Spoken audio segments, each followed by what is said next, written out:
ए कनी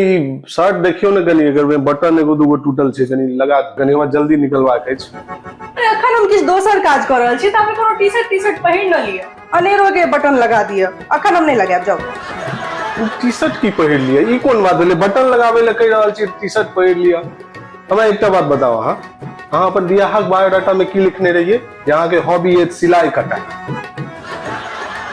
आज तक एकोटा हमरा रुमालो सीव कर दिलिए है सिलाई कटाई के नाम पर और अखन एक बटन लगावे ले कह रहल छी त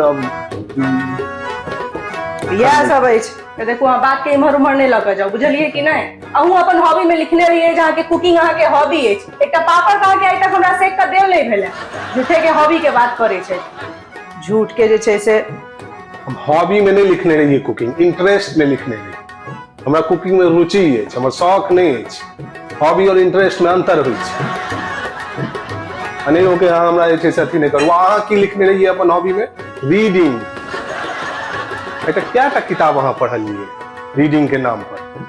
नहीं हम रीडिंग लिखने रहिए अहाँ के हम कहने रही ना तो किताब के नाम पर अहाँ के हम कहलो दू तीन टा नीक उपन्यास हमरा अहाँ आइन के दिया जे हम पढ़ब खाली समय में कनी हमर टाइम स्पेंड है त हमरा झूठे के या मोट के जीके के किताब आइन के देलो जीके सामान्य ज्ञान जीके के किताब के आइन के दै छै यो अपन वाइफ के गिफ्ट के नाम पर आश्चर्य जाय छै। नहीं तो जीके के किताब नहीं भेले ना सामान्य ज्ञान के जरूरत नहीं है सामान्य ज्ञान के सामान्य अहाँ किया बुझ रहा छै अहाँ के बुझल है अकबर के नाना के रहे वायुमंडल में कते तरह गैस सब छै इमरजेंसी कहिया लागल रहे भारत में